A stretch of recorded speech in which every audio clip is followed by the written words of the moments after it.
and other conversations about Ukraine, and Christina Lamb talking about conflict around the world, and how dealing with fiction and reality can be a very complex process for a writer. Now, we are going to take it a little bit forward and take it one step ahead and try to understand what happens when we can no longer agree on what is the truth and what is not the truth, and what is and what is not the reality. Now, we were going to have one more panelist today, Udanga, who cannot join us because it's beyond our control. He's on an airplane, the flight was delayed, so he can't be there, but we are very fortunate that our colleague from PEN International, Anduko Matigere, who looks after Africa for the entire PEN movement, he will be joining us and telling us about what's happening there. I will introduce the panel shortly, but I have a few opening remarks and I'll start with that. And I'm going to quote a writer, and the writer, of course, is someone we know and we champion and who has been a great friend of PEN, and this is Salman Rushdie. And this is what he had told me in an interview in 1987, when he was still writing a book which dealt with angels and devils, and you can imagine which book it was. And this is what he told me. It is about angels and devils and how it is very difficult to establish the idea of morality in a world which has become so uncertain that it has become difficult to even agree on what is happening.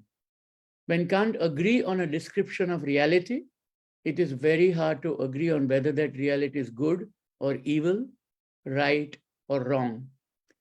Angels and devils are becoming confused ideas. One of the things that happens in the process is that what is supposed to be angelic quite often has disastrous results. And what is supposed to be demonic is quite often something with which one must have sympathy. It is supposed to be a portrait of, in part, an attempt to come to grips with that sense of rambling and rumbling moral fabric, or at least a need for a reconstruction of old simplicities.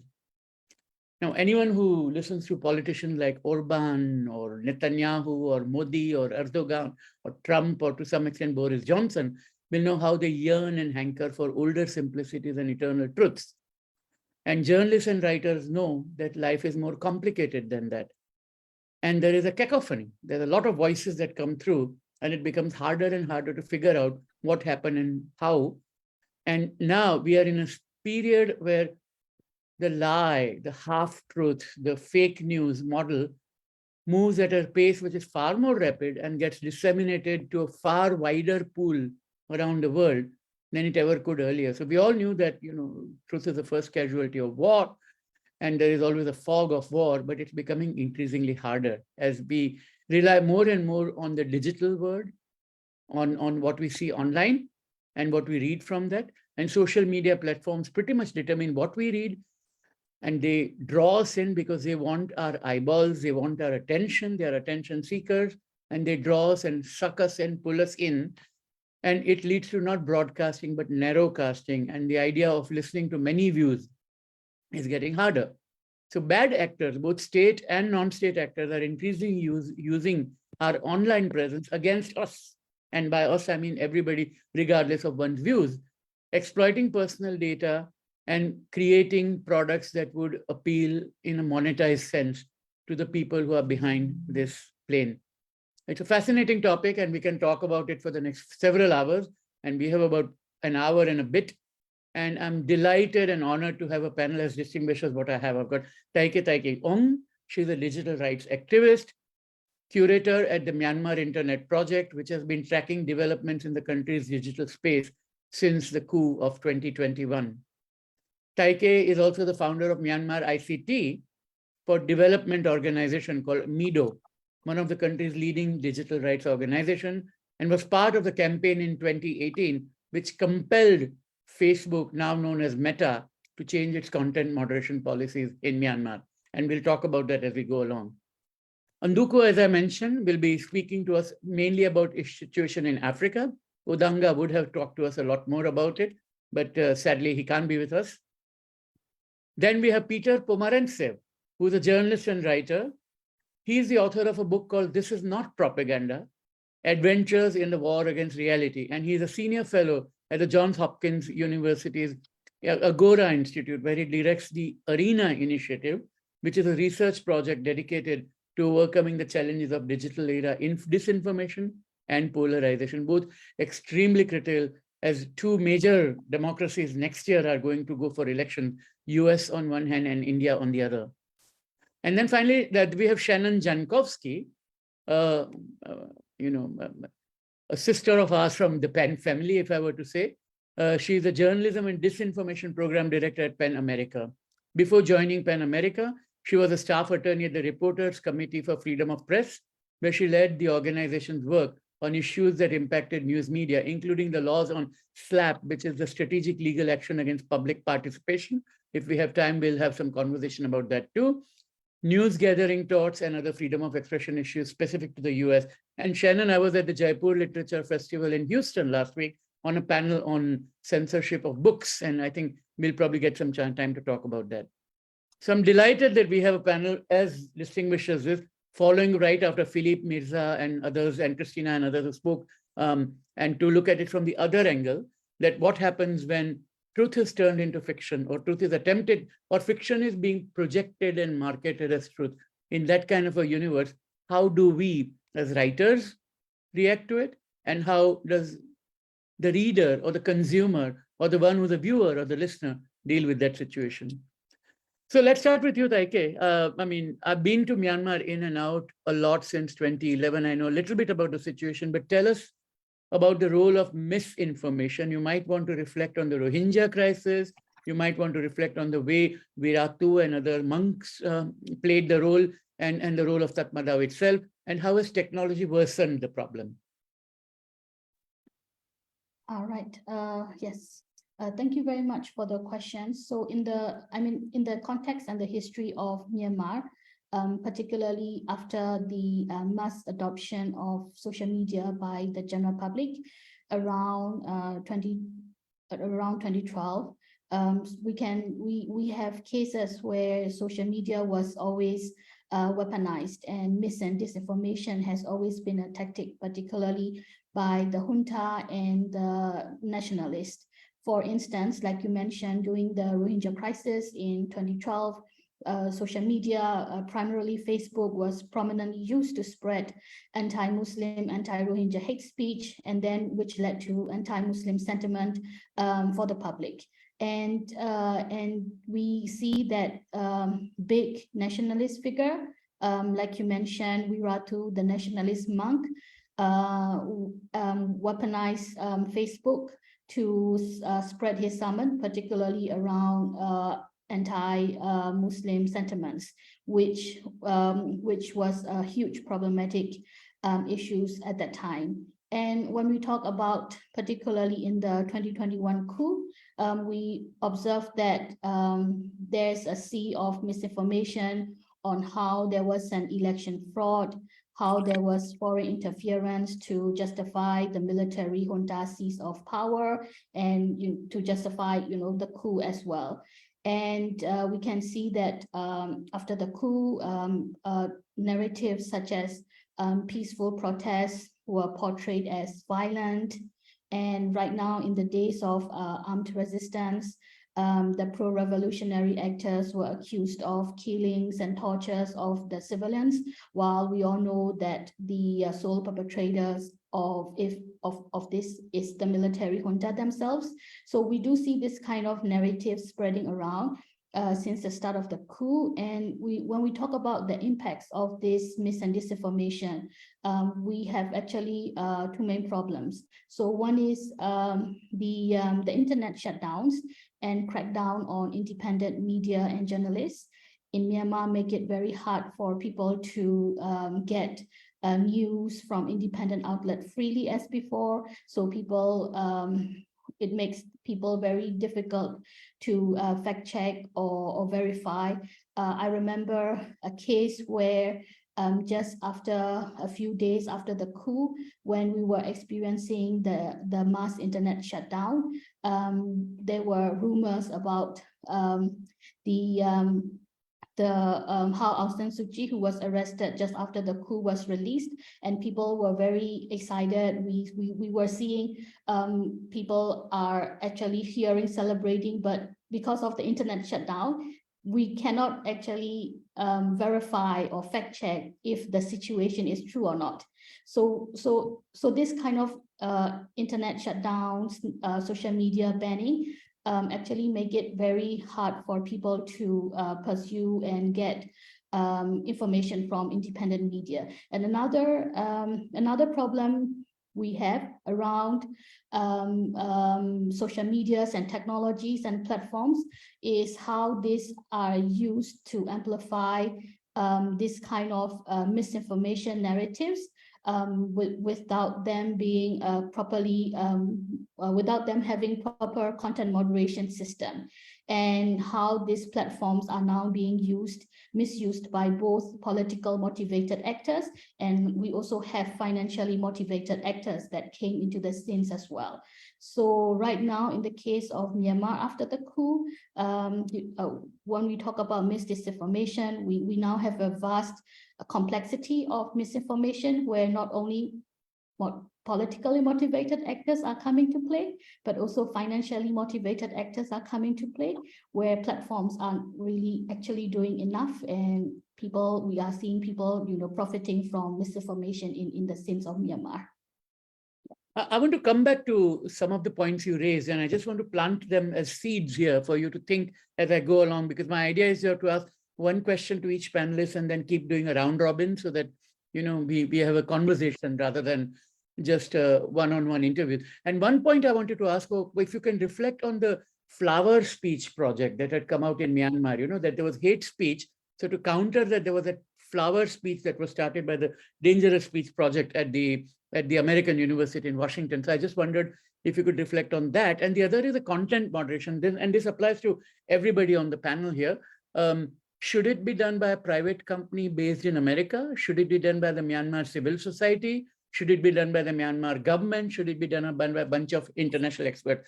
Keep that, reflect on that as we go on. But I just wanted to flag them so that we don't forget them. Yeah. Peter, I wanted to come to you next, if that's okay. And I mean, there's this old, chestnut that wars are built on propaganda. And there was even a book by Philip Knightley, if I remember well, Truth is the First Casualty in War. We all know that. And it's the oldest tool of warfare. And there are multiple channels that we have seen in the current Russia-Ukraine conflict on Telegram, which show us videos. And Taike was just talking about Myanmar, and she can tell us about stories about how images of monks who are dead on a Thai beach after a cyclone were shown in Myanmar to pretend that this was actually happening in Myanmar to rouse the Buddhist community against the Rohingya community. So this is an old trick, and the internet only makes it worse. So how can we ensure that the users and readers and viewers know what's really going on, and who do we trust? Yeah, I mean, I think we've been focusing a little bit on the supply side of disinformation so far, but really what's very obvious, especially in this current war, is how important the demand side is. Let's take the situation inside of Russia. Even inside of Russia, compared to the Cold War, there are many ways to find out what's going on in the world. Many Russians have relatives in Ukraine. And over, one has this phenomenon where relatives are calling their own relatives and saying, we're being bombed, there are atrocities happening here. And people are denying that reality. Either you're making it up, or you don't understand what's going on, or your own side is falsifying this, or if it's happening, it doesn't matter, everybody does it. And you realize very fast that just by focusing on the supply side, you're actually missing a huge part of the story, which is the demand side. People want to live in unreality. Reality is unpleasant. Reality tells you that you're going to die.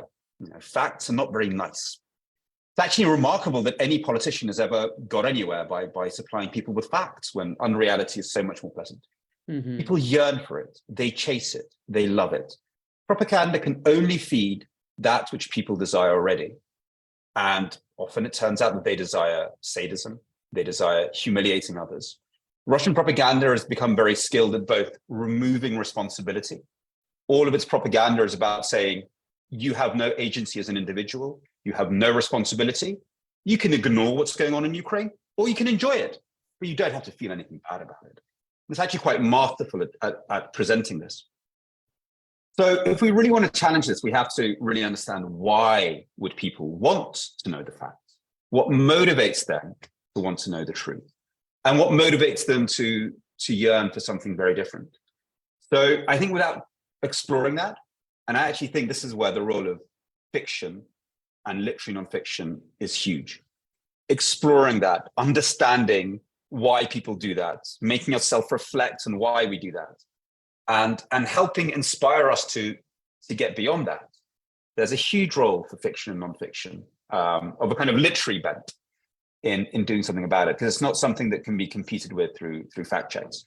There might be a mission for a different type of journalism that thinks about people's motivations, but as long as we're thinking of this sort of like flat subject, which is almost immovable, receiving information, and as long as we assume that there is a subject that always wants to know the truth, I don't think we can compete. What propagandists are very good at is understanding people's motivations. That's actually the job of the propagandist. Their job is to understand what motivates them and then exploiting it, like a cult leader does. And we have to be more like therapists. We have to understand people's motivations and try to bring them, or try to inspire a dialogue where we can have a discussion about reality. So that's where I see the challenge. There are so many choices that people have to find out the truth. There are so many opportunities. If they're not doing it, it usually means they're choosing it, and we have to confront that. So, but just to stay on that, because it's fascinating what you raised by bringing fiction in, and which is in a way at a very crude level, the head and the heart debate. You know, the one is the emotional part, and one is the hard reality and facts. And facts are inconvenient, so you trust the emotion. And it's very hard to win. Is it fair to say? I mean, I'm not making any assumption here, but is it hard to win an emotional argument with rational facts? Galileo tried. I am not a philosopher. Yeah. But if I were a philosopher, the philosopher that I would most distrust and dislike in the history of philosopher is Aristotle. This is a disastrous idea that here is rational communication, logos, and here is pathos. What utter nonsense, what utter untruth that is replicated in a lot of the debates. And I'm sitting here at Johns Hopkins University, the home of John Dewey, the great philosopher who argued for rational public spheres, that is replicated in academia over and over. Here is the good, clever, wise, rational academic, and here is the dirty, emotional, normal people. And how can they not understand our pure rational ideas? What utter nonsense. All great communication is about emotion. And if you want a simple example, think about the amazing work of writers like Steinbeck, of photographers during the Great Depression in America, who did this stunning photography, often, by the way, funded by the US government, in order to communicate to ordinary Americans what is going on to destitute communities in the Depression, which leads to a policy change around the New Deal. That wasn't about emotion. No, of course you need emotion storytelling to communicate the truth.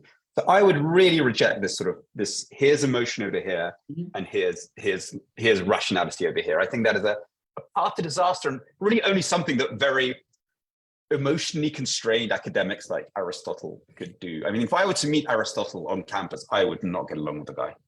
All right. Okay, that's very good to know. We'll make sure you're not in the same room. Let's put it that way. Just keep me away from that man. Yes. Okay. All right. Shannon, I want to turn to you because, you know, in a way, Peter has alluded to US and depression and US. I mean, I live in New York. I happen to be in London now, but for the last 4 years, I've been in New York. And it's a very depressing political climate, at least let's put it that way. And that's largely because of the rise of mis and disinformation and how it is impacting, and the complete erosion of trust in what we might call traditional media or mainstream media. What emerging practices have you seen in US newsrooms to try to combat disinformation without amplifying it or driving it further towards polarization? I think that's something you thought about. And how can mainstream media earn back the credibility? Because you might say whatever you want, New York Times may provide videos and audio evidence and, you know, documents and all that, but people will still believe the WhatsApp forward or what they hear on extremely motivated channels. Let's leave it at that. Yeah.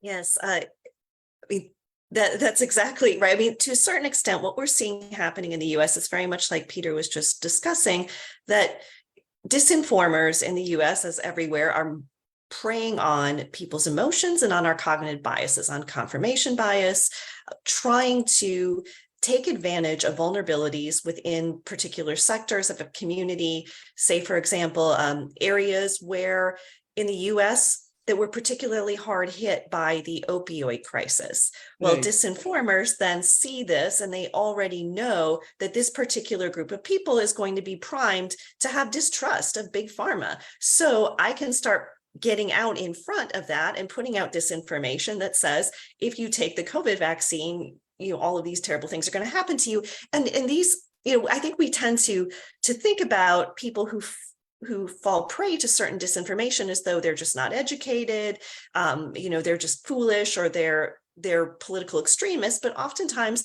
you can look at the situation and go, well, I can understand why someone might be genuinely hesitant to accept a statement from a big pharmaceutical company that says this is totally safe, when I was told those opioids would not, become addictive and ruin my life. So they're preying on this. And what the media is working to try to do, and to your point, I think it is harder for larger news outlets like the New York Times to execute this, although they're certainly taking steps in that direction.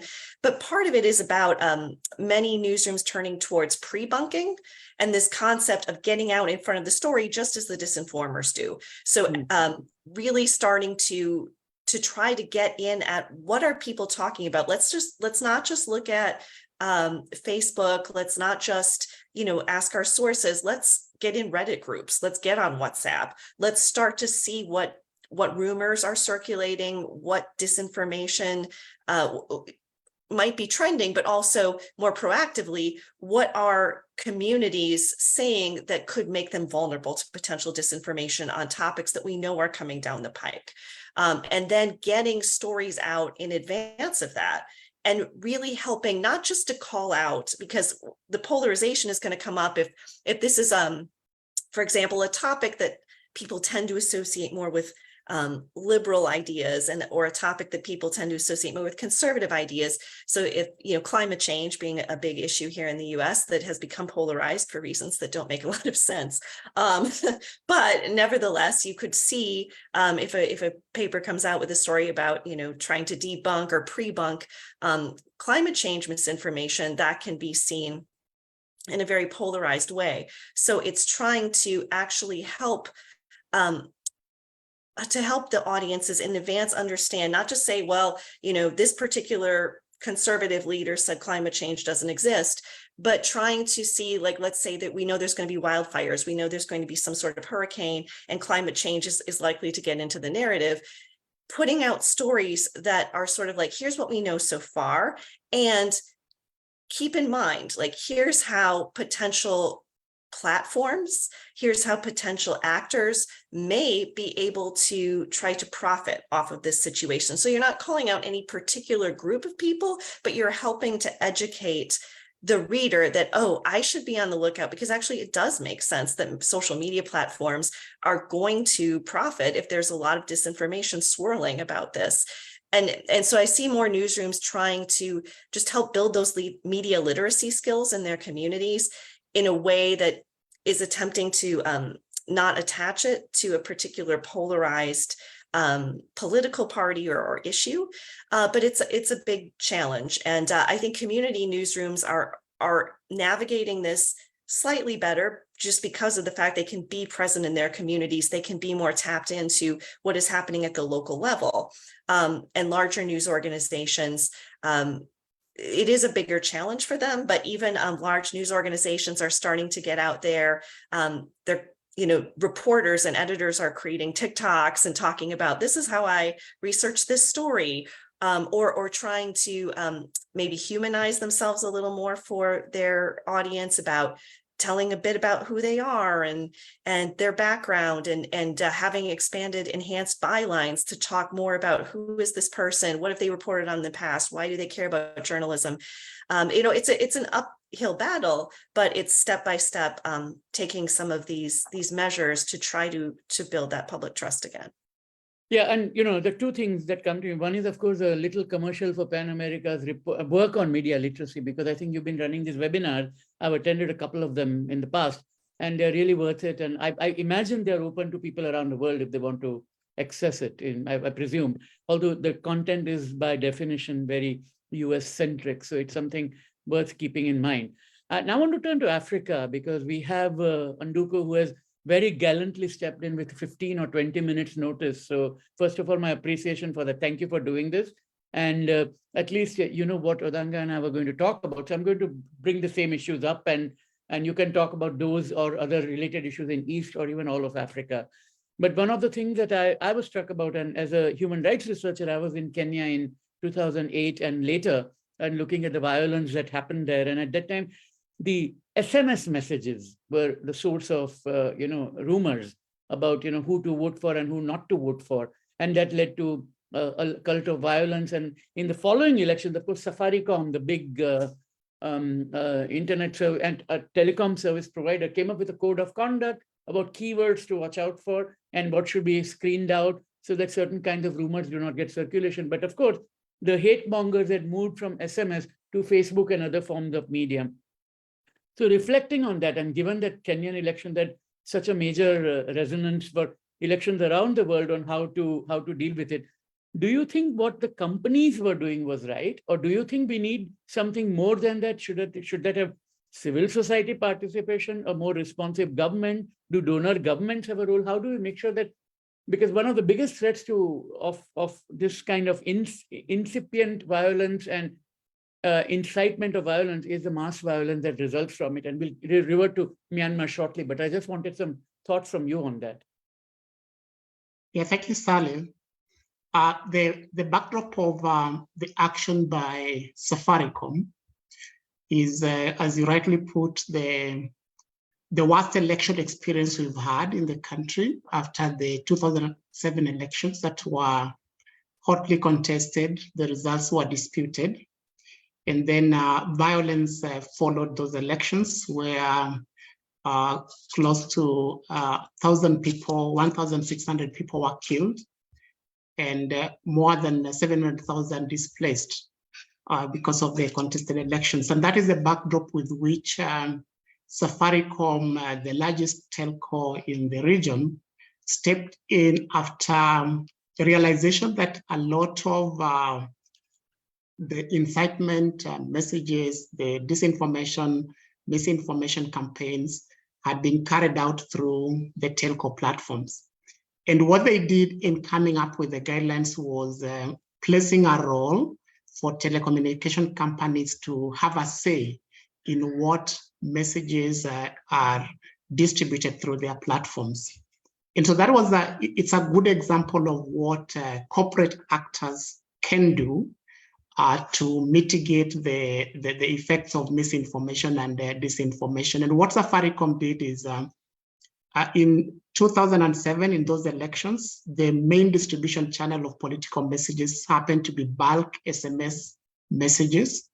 And this is a format where their content service providers buy credit from a telecommunications company, and then they sell those SMS credits to anyone who wants to use them at a cheaper rate, with a profit split between themselves and the telco. And so why Safaricom stepped in is that as a major telco, a lot of the messages that had gone in the form of fake opinion polls, where people would fake opinion polls and say, this candidate is performing better than the other, messages spread to the point of certain regions, wild animals are broken loose, therefore suppressing the voters, announcing election results. So the attempt by Safaricom was that before a bulk SMS package, before a bulk SMS message is set out, they had to vet it and look at it and make sure that it does not spread hate or misinformation. A good step, but fast forward in the elections of 2012, and also the latest elections that we had last year, technology has grown rapidly. In 2007, we were talking of a couple hundreds of thousands of users of SMSs. So broadcasting an SMS message, perhaps the recipients would not be more than 100, 200,000. But by 2013, Twitter has come in the picture, Facebook has come in the picture.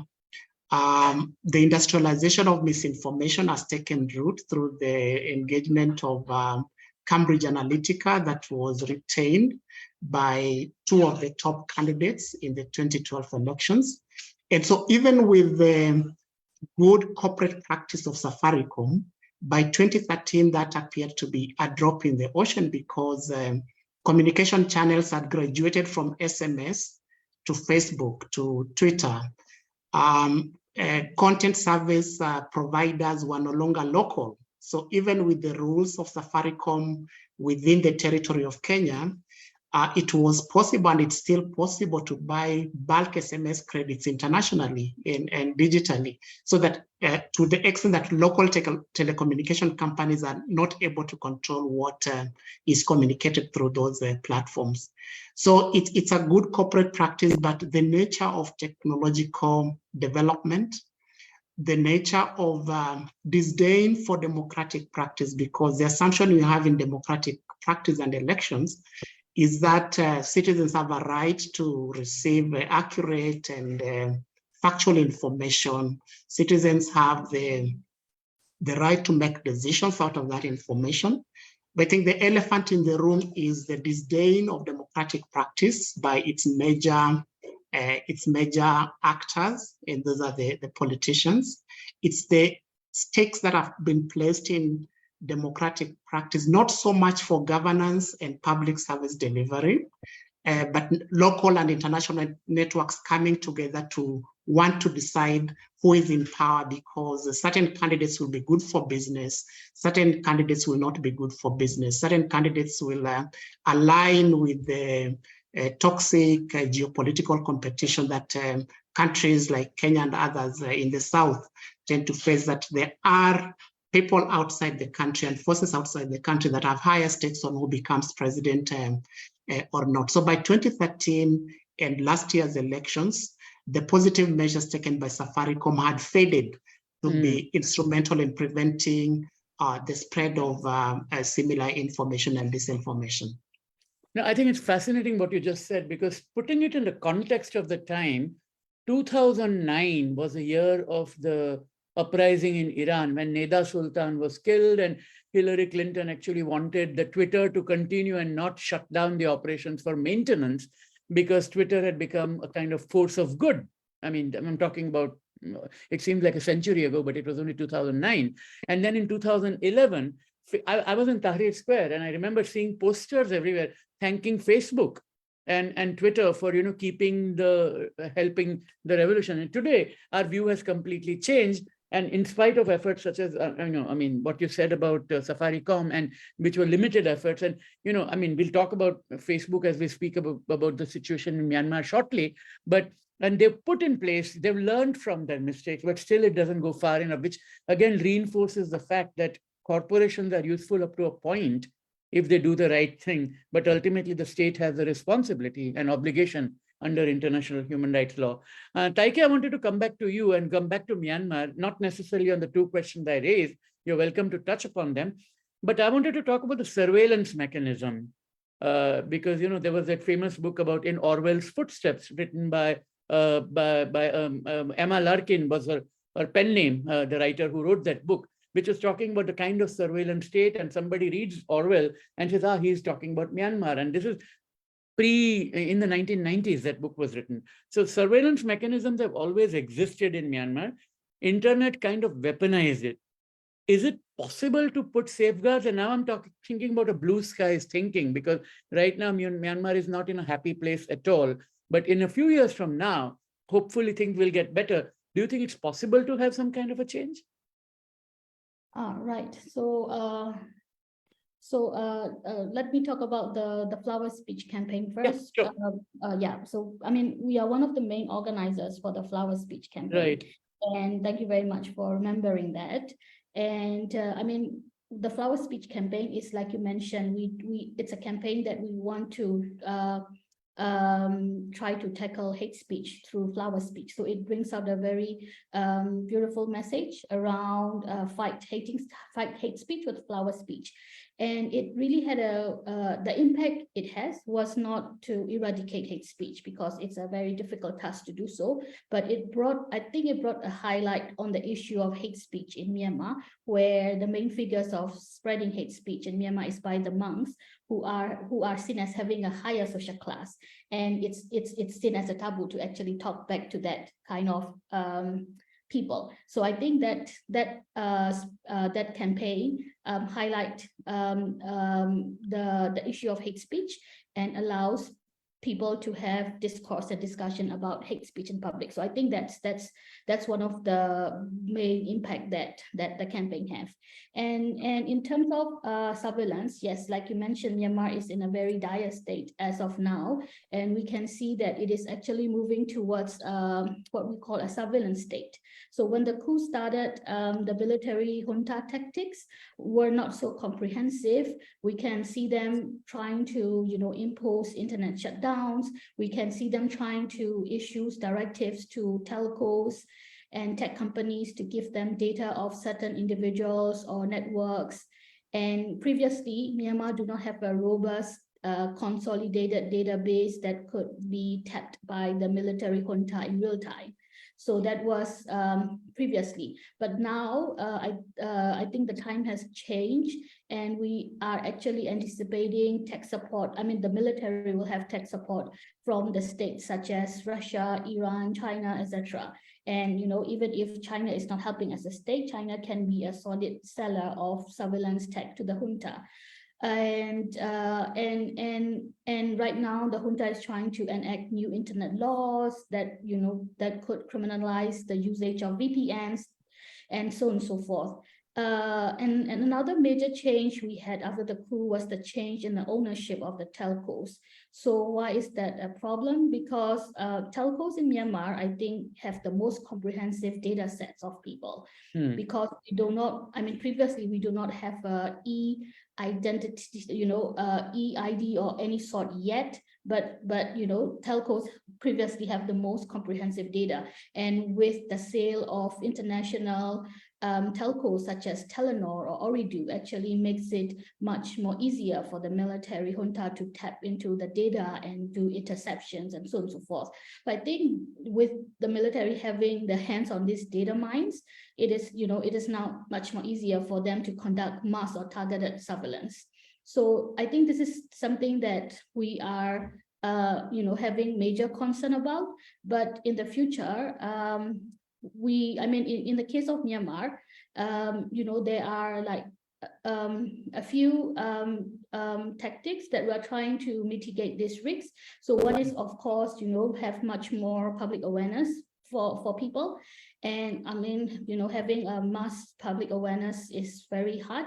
We can see, in the COVID-19 pandemic time, but at this time it's hard. But this is just one tactic. Another one is in Myanmar, we have the National Unity Government, which is an aspiring state actor.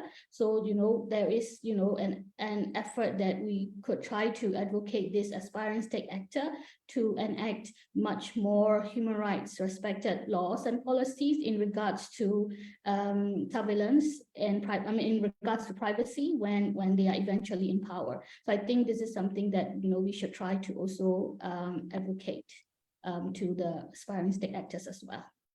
Yeah, thank you very much for that. Peter, I wanted to come back to you, and this is about the role of the individual journalist in an era of eroding credibility of media in tackling combat. There is less trust in mainstream media. I mean, it's across the board in almost every society. And people are increasingly turning to look for what are quote unquote authentic voices.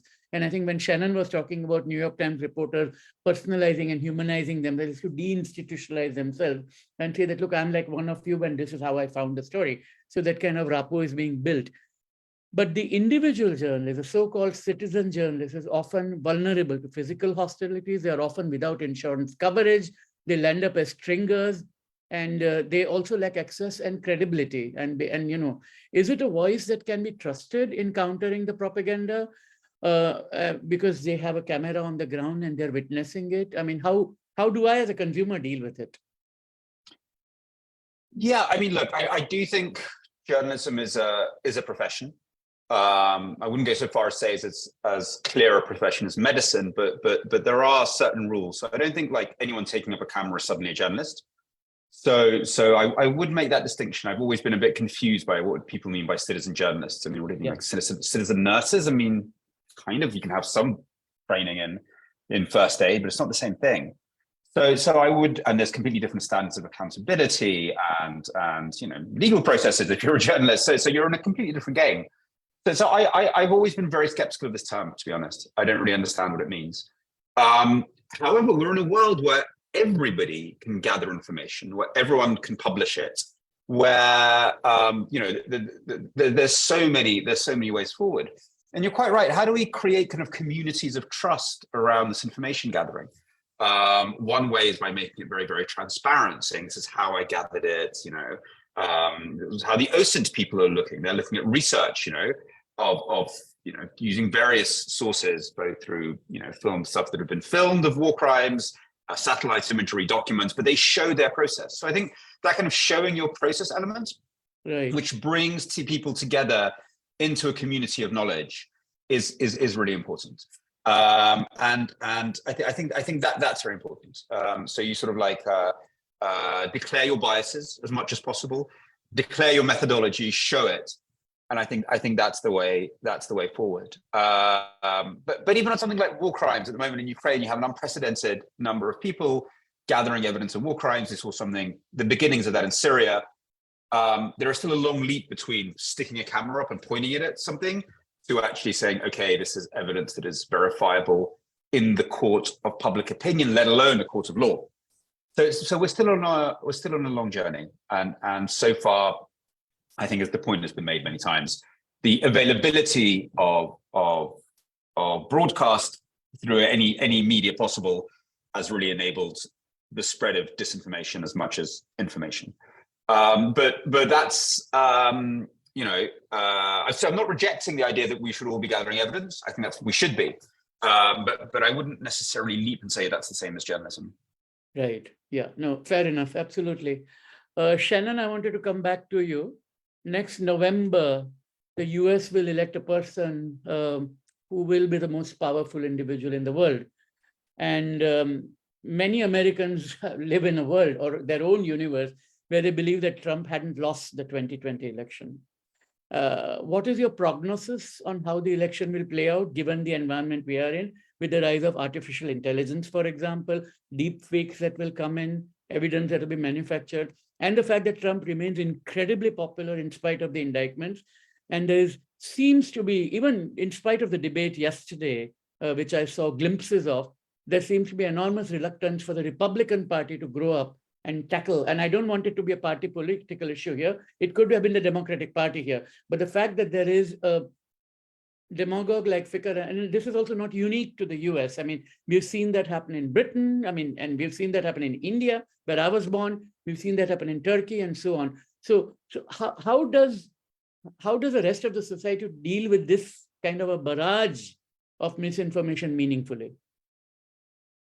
Yes, and you spoke of something that is very much on everyone's mind here in the US, and I imagine globally in 2023, that the rise of generative AI. Like, this is really a game changer. We've certainly seen mis and disinformation campaigns in recent US elections, and we've been navigating them the best that we can over the last few years. But generative AI really throws a new monkey wrench into this situation, because exactly what you pointed out, we have the potential for really sophisticated deep fakes, really sophisticated ability to alter images. To the point about newsrooms and journalism, there's generative AI that can create incredibly realistic looking mastheads with ethics and policies, with financial ownership information that's extremely detailed. And in the past, generative AI wasn't as not non-generative AI, wasn't as sophisticated at doing that. So there is just so much more potential in this election for disinformers to be much more sophisticated and successful, which really poses an opportunity, a challenge and an opportunity for organizations like PEN America, organizations across the US, to do everything that we can to help arm communities with the information they need to be media literate, as you pointed out before, but also to try to protect them against these kind of disinformation campaigns that are going to come their way. And there are certain issues going on right now in US Congress. There are attempts to try to regulate the use of generative AI around any kind of political campaign. There are bills that are being proposed that would say that if a political candidate is using any kind of generative AI or manipulated images in an ad or in anything that they put out, that they have to clearly label that. Of course, in the US, we have the First Amendment, so everything becomes very tense in terms of navigating when government tries to regulate speech. How do you draw that line? There are also Google, for example, has as an industry, a player in the industry, has come out and said we are going to require that any kind of political ads that are or videos that are shown by a political candidate on YouTube, if there's any generative AI or manipulated content, those have to be labeled. Of course, there the onus is on the individual who created it to actually say that they did that. But these are some attempts that we're trying to do here in the US to think about how to handle generative AI. But I think it comes back to what we were doing in the 2020 and 2022 elections in terms of trying to go back to that pre-bunking strategy, warning people ahead of time, we're likely not going to have results at the end of the night on the day in November when the elections occur. Working with PEN America worked with some of the major cable news outlets in 2020, having a discussion with them to get everyone on the same page, ideally, about how they were going to report on election results, what ethical standards they were going to apply, how they were going to communicate to audiences, when they were going to call certain states as going for one candidate or another. And I know with respect to our work with journalists, we're going to be holding lots of webinars and trainings to try to help journalists as they navigate disinformation that's coming at the news cycle and how to report on it. But also we have a lot of work that we're doing in communities. And I have a colleague who is specifically focused on 3 what we call swing states in the US, Texas, Florida, and Arizona, to be working with community leaders and faith leaders and grassroots organizers on the ground to be communicating media literacy tools and working with trusted leaders like a faith leader to be able to help the communities, like having an open house and having everyone come and bring their questions, because we know, as you pointed out, there's significant distrust in the media and in traditional authority figures in the US. So having a faith leader, a community leader, a grassroots organizer call an event where they're bringing in their community members who trust that individual, where they can raise these questions, where these issues can get debunked, because these individuals are going to trust their friends and family and their community leaders more than they trust the media in many cases. So it's a really needs to be a multi-pronged response. Journalism, mainstream media can't take it on itself. It's really going to require lots of work on the ground within the community by many different types of organizations in order to just try to get as much information out there as possible to allow communities to deal with this barrage of disinformation that's going to come at them so that they can make truly informed voting choices. So, Nduko, you have seen elections in Kenya and elsewhere in Africa. We talked about the fact that both US and India will have major elections. There'll be other countries also having major elections next year. What are the lessons from Kenya that can be applied? Because I think every country can learn from every other country. And you talked about how Safaricom tried to play a role. Given that this is almost at an industrial level being weaponized, the dissemination of misinformation and disinformation, Are there things that can be learned from experiences that can be applied elsewhere? Okay. One that comes to mind is what non-state actors have tried to do in terms of perhaps answering the question that Peter raised earlier on. We talk a lot about the supply side of misinformation and disinformation, but not so much on the demand side.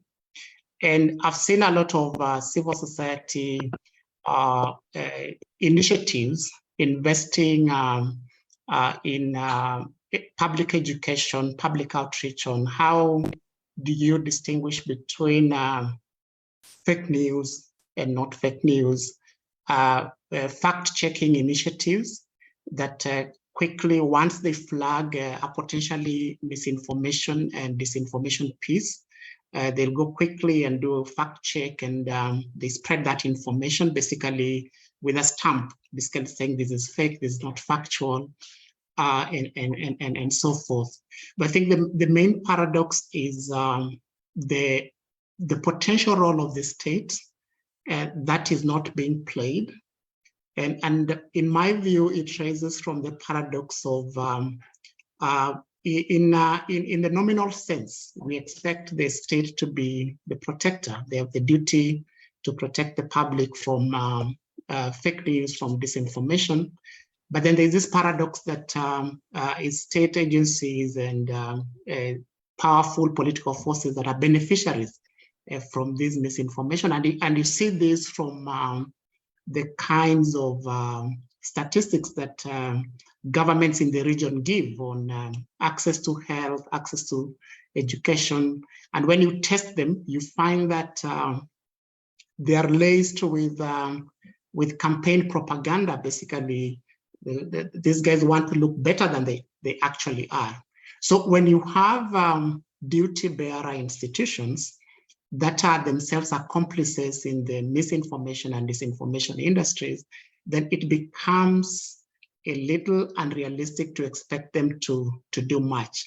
And then you can't even match the scale with the positive role that non-state actors are doing. It's a drop in the ocean again because of sparse capacities and all that. But one lesson is the capacity of citizen organizations to push back and to try to create platforms where the public can learn on how to distinguish between a deep fake, a piece of fake news and all that. But there's one thing that happened in the last elections in Kenya that is quite positive, that could be a lesson for others, is how in the initial stages of the transmission of election results, how this was public information available on TV screens, both private TV stations and public TV stations, available on digital platforms, that actually you could track the vote as it happened. But did this deal with the bigger problem of what happens outside these official election information dissemination platforms? It did not. Again, it traces back to the weaknesses that we see when a state is actually a perpetrator and an accomplice in disinformation campaigns. And I think if we could find a way of holding states to account, and holding them to account is not so much reminding them which regional and international covenants they've signed up to. It's not reminding, because when it comes to signing, many countries in Africa are quite fast in terms of signing and saying we are a party to this good international or regional law. But I think the big struggle for us is getting to a level where the state actually takes its duty-bearer role in word and in spirit and in action. And this is possible, separating the political dynamics of electioneering campaigns and all that. It shouldn't take away the responsibility of the state to ensure that the public is protected from inaccurate information. But these are processes that, in my view, will take a long time to materialize. Some of them are historical because many of the frameworks of governance in Africa mean that to get to power means to access the public court, not to be held accountable and all that. So I think for me, it's incrementally how the quality of governance, how the quality of public administration improves, so that it's possible to separate what political competition is and what the functioning of state and its institutions is in respect to protecting the rights of the public. We've seen the place and role of technology in, for example, making election management more open. But then the lessons we've learned is that the problem is not so much in the hardware of it, because it's easy to come up with an election management app or an election management website that is open and transparent and all that. But it's the politics of it, whether are we committed to the exercise of democracy as it should be exercised, where it's about people choosing who they want to represent them, people choosing who they want to be responsible for their public institutions. So the politics still interferes with even potentially transparent and accountable digital platforms for election management. Excellent, excellent and profound points, Nduku. Thank you. That we have to move away from seeing election merely as a process and look at the substance behind it. And you mentioned the non-state actors and their role, which is what I want to come to when I come to Taike. Now, I have some good news. While you were talking, Nduku, I was told that the panel is going so well, we might have more time. Now, I do know that we have a hard stop in 10 minutes, but can I crave your indulgence and can we go on for 10 more minutes? Because I have at least 6 or 7 very good questions, 2 for each of you. So I hope you don't have a class to rush to or a meeting to rush to. And if we can go it to the end of the hour, that would be terrific. And if not, Ulha will, of course, tell me to shut up, in which case we will. But otherwise, let's stay with it, because I think this is truly fascinating. So with that in mind, Taike, and yeah, so if any of the panelists need to leave, just let me know, and I'll ask you one final question. But otherwise, let's go with what we had agreed and planned. Okay, Peter, I got that. Thank you. I'll address you first in the final round. Yeah, thank you. But Taike, I wanted to come to you because of the non-state actor question that came up, an issue that was raised. And I wanted to ask you about Telenor, because you raised the issue of Telenor choosing to leave precisely so it did not become complicit. I mean, Telenor's logic of leaving Myanmar was that it did not want to be held accountable for the surveillance mechanism that Myanmar government would want to put in place. And then you have Facebook, which has been criticized by Amnesty, by Human Rights Watch, by PEN International, and even the Office of the High Commissioner of Human Rights and the Special Rapporteur. They've all criticized. And Facebook, to its credit, appointed an independent consultant, did an assessment, and said, mea culpa, we were wrong, and this is how they want to change things. So I'm just wondering, are those efforts enough? Should companies leave at a particular time? Is that the right way? And if they're there and if they get it wrong, are they putting the right mechanisms in place to make sure it does not recur? All right. So in the case of, particularly Telenor, as I mentioned previously, telcos maintain the vast database of users, whereas in the case of Myanmar, we did not have a good database of consolidated data of the IDs and addresses and so on and so forth. So being that owner and holder of that kind of data, it was actually very concerning for us, alarming for us when Telenor announced its disengagement from the Myanmar market. And when we were looking at the Telenor's disengagement, what could have done is human rights impact assessments. It's very important. And in the case of companies, not only in when they want to engage in markets, but when they want to also disengage in market are very important. So in the case of Telenor, they didn't actually do a comprehensive human rights impact assessment of their disengagement. So that leaves us with, what will happen when this kind of companies leave. So, they can actually try to, work. There are various ways that, companies like Telenor can, have creative way to address it.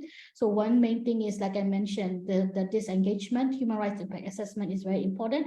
That's important for Telenor. That's important for companies like Facebook. That's important for companies like, Google, and so on and so forth. And another one is,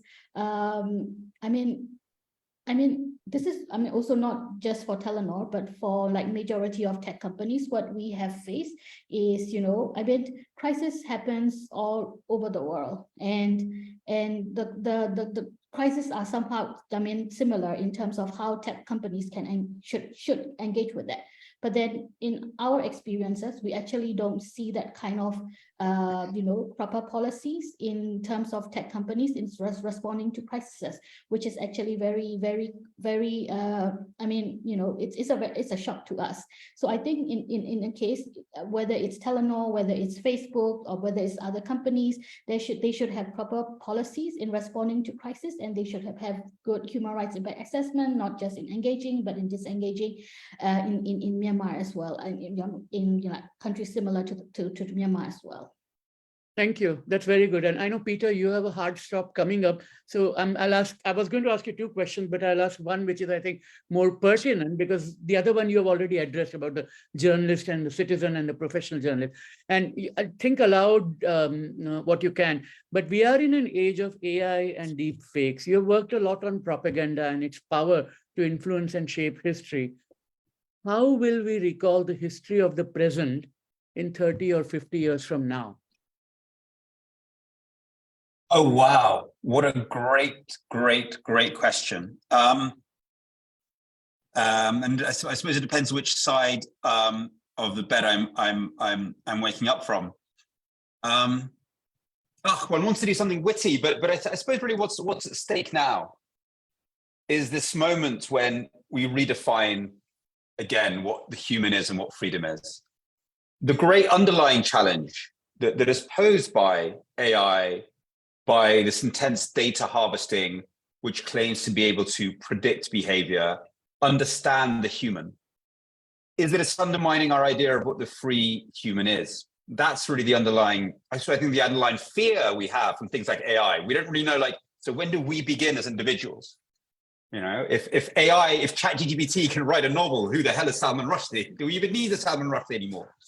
If Cambridge Analytica can read or claim to be able to read our souls in order to understand us better than we can ourselves, which is the claim being made by certain data gatherers, then who are we?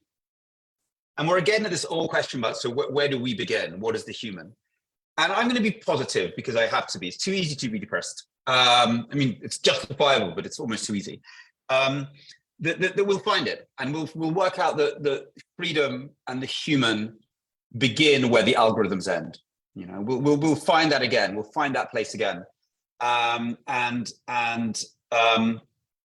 There's a lovely book by Joanna Kavanagh called Zed, by a British writer. It's sort of a satire on a future where the algorithms have started to dominate everything, and they find you your ideal job, your ideal wife, your ideal sexual position, your ideal book, etc., etc., etc. The algorithms know you better than you know yourself.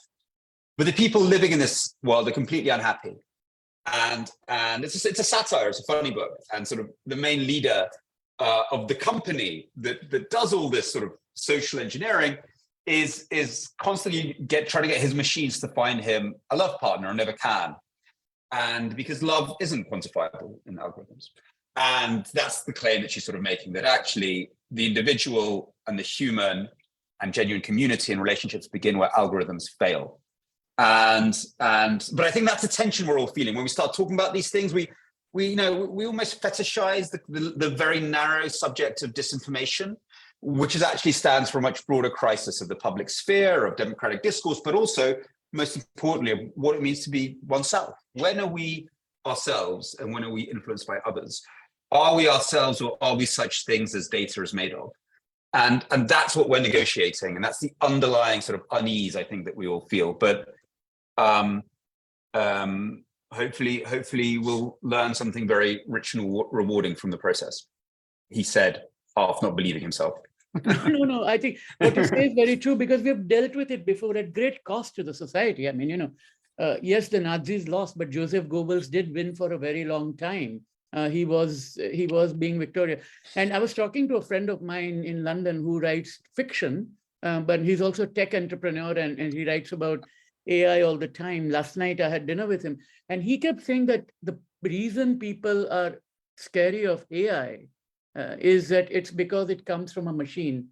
But I said, and then both of us came to the same conclusion. But in the past, it were men and women who were influencing those choices and influencing minds regardless. And so I think it's what concerns people today is not a Luddite argument against technology, but it's more to do with the weaponization, the speed, the ease, the spread, and the access, and the obliteration, and how easy it is to do that, as against earlier when you had to be someone in a position of power as a minister in a government to be able to do so. And just thoughts of mine, yeah.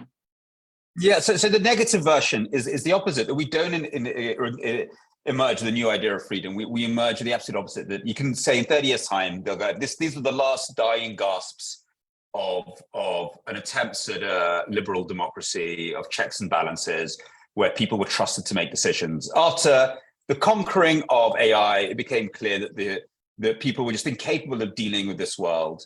We couldn't trust the public anymore. There is no such thing as the public. And we have to give up freedom of decision-making to a centralized data system as currently advertised by the Chinese Communist Party. I don't know which of you decided, like I did, I have to, as a student of propaganda, watch the 100-year centenary of the Chinese Communist Party. It was a huge festival in the sort of very much in the Soviet style of mass events from Chinese communist history, Mao Zedong sort of leading the masses through very pretty coordinated dances, all the way through Chinese communist history. And at the end, they look to the future, a huge 5 emerges from the sky onto people. And they all look up at it like a demigod, like a god. And I thought, is this the 5-year plan? Are they talking about the 5-year plan? Because my background's from the Soviet Union, so I have some sort of muscle memory of this propaganda of 5-year plans. And I was like, oh no, it's 5G. And the argument they were making is that in a world of such data, such rich data, so much information, people can't deal with freedom. They can't deal with the amount of information out there. What we have to have is a centralized control of all the data that will make all the important social decisions for us. And that's the argument they're making. And that's a serious argument. Hopefully it won't win. Yeah, and if it is indeed that we are in that bleak, dying gasp, let me simply say that at least this group of people, we were on the right side of the debate. I think we have to return to optimism. I know you'll have to leave in 4 minutes. So Peter, I just want to thank you, but I'm going to continue. I learned so much. Thank you very much. And stay with us as long as you can. Yeah, stay with us as long as you can. But if you leave, we won't be offended. I can tell you that. But Shannon, I wanted to come to you, and this was this wonderful report that you published recently, PEN America on AI, the ghost in the machine, I think, or something like that it's called, which is about the impact on freedom of expression that AI has. And clearly there are some benefits. There are writers who like the fact that they can get prompts to twisting and switching their plots, creative ideas, and so on. So I'm just curious about where the report came down to, just the bare facts of what the conclusions were. Well, one of the key things that I think we came out of in the report is that, while yes, there are many benefits to generative AI, there certainly are challenges on a number of points. We have the disinformation point that we've already talked about, the ease and speed with which people can create false information, the fact that generative AI tools are trained on certain data sets, and if those data sets contain mis or disinformation, even someone who has good intentions is not trying to spread any false information. They ask ChatGPT to go out and answer a question. If the data set that ChatGPT is looking at has misinformation, it's going to come back with misinformation, and that puts the onus on the person who's asking the question to do fact checking. And many journalists at small news organizations that are very under-resourced might be looking to use ChatGPT to help them with some more mundane reporting, but now they still have the burden of having to fact check because we can't guarantee that the information is accurate. But there are other implications also when you think about the diversity of voices that are being heard through generative AI. Again, if the people programming the generative AI are not diverse and they are not asking the tools to go out and get resources from a diverse set of information, we're seeing a lot of the information coming through being like reinforcing white male voices that we've heard over and over again, and we're not getting the diversity of perspectives that we need. But then also there are ownership issues, and we've seen here in the US, there was a writer's strike. One of the key issues that was negotiated in the course of that strike, and now there's a tentative settlement, but was around writers' rights with respect to their content, and that production companies would not allow generative AI to create scripts. They would not allow it to use existing scripts and just rewrite them and regenerate them. So there are a lot of issues going on around who owns the copyright in generative AI, to the extent that it's going out and it's pulling from novels and other types of literary works that were created, and then that is getting incorporated into the results of the generative AI. Is that a copyright infringement? Should those individuals whose material is being utilized, should they be getting residuals? I mean, there's just so many questions around this, and Penn's report was really encouraging, very thoughtful discussion, because as I mentioned, there are attempts to regulate generative AI in the US, and making sure that there are panels of experts in these fields from across a number of different areas, being able to think through these issues and weigh in on these issues, and ensure that a full panoply of voices are being heard in this discussion, and making the recommendations, as opposed to just having individual lawmakers who may be looking through a very narrow lens, deciding these issues. Thank you. Yeah, no, that's absolutely. These are exactly the issues that people are. I know the Society of Authors in the UK has also come up with a 3-point demand, precisely to ask for copyright and how it is going to be protected. And I don't know if Zoe Rodriguez from the Women Writers Committee is listening to us, but if she is, then, you know, if she were there, she would have a lot to say about the copyright issues, because she's an expert on the topic. We are now almost, I mean, we still have 5 to 10 minutes. So one more question each for everyone. And Nduko, to you, your final question is this: how can journalists and writers distinguish between the truth and propaganda? Given what you heard, given what you know about the situation on the ground, how does one distinguish? Of course, the good old skills, you know, about checking facts, asking the questions, keeping on questioning the sources again and again. Those are the good skills. But are there new tips that you would suggest?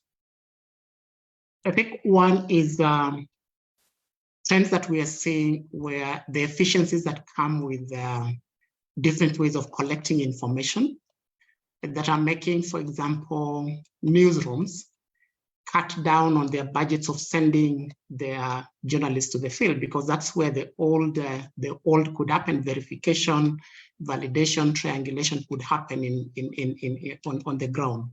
But then with the emergence of different sources of media, that sometimes you'll see breaking news is a certain post that was picked from Twitter or Facebook and all that. I think one is for journalists not to disregard what worked in the past in terms of ensuring the credibility of pieces that they get out, but also greater attention to the resources around them. My experience is that the nascent fact-checking platforms are quite open to having partnerships with newsrooms to make sure that they do not become platforms of misinformation and disinformation. And that also goes, it goes to writers as well, that for some types of writings where research is involved, where really finding out information about the topics and the subjects and the characters that you want to write about. I think it's also not falling into the easy trap that new technologies give us. They have their benefits, including AI. But I keep saying it helps to also cycle back and look at AI as an average, it's average intelligence, because it's aggregated intelligence from the language models and all that. It's an average of many, but also not forgetting the side that we have to do the heavy lifting of finding information from credible sources and verifying it. I think if there were any views I could express on this, that would be there's a lot of resources that are not being tapped into, but there's also a lot of overtrust in efficiencies. And that's what I see with these diverse sources of information, social media and all that. And I think even the critique that Peter made on citizen journalism, I think there are models that can potentially make the importance of truth, factfulness, verifiability, it can weaken them if we were only in the pursuit of efficiencies and downgrade the place of being factful and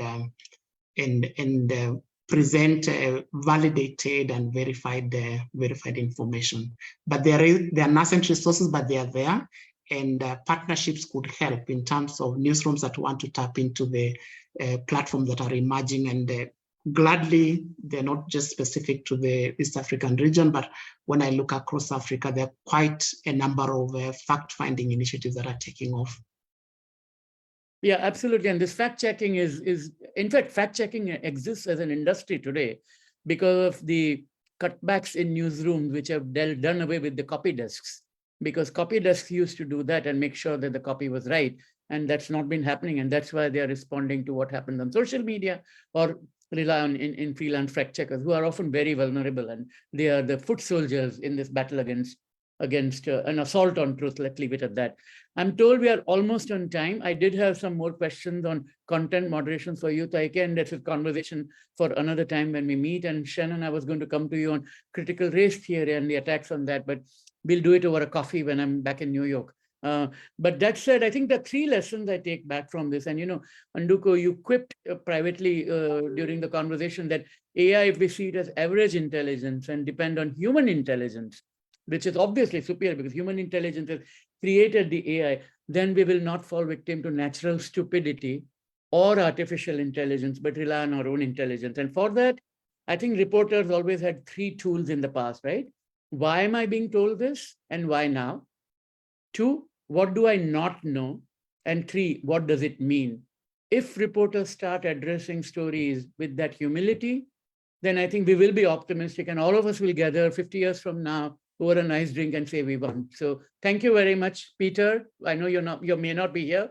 Shannon, Nduko, and Taike, thank you very much. And Nduko, especially you, because you came at a very short notice and you were so brilliant. So thank you very much, everyone. Thank you very much, Salil. That was so good. Both panels gave a lot to think about, and we are just about to end our stream. Thank you, our audience.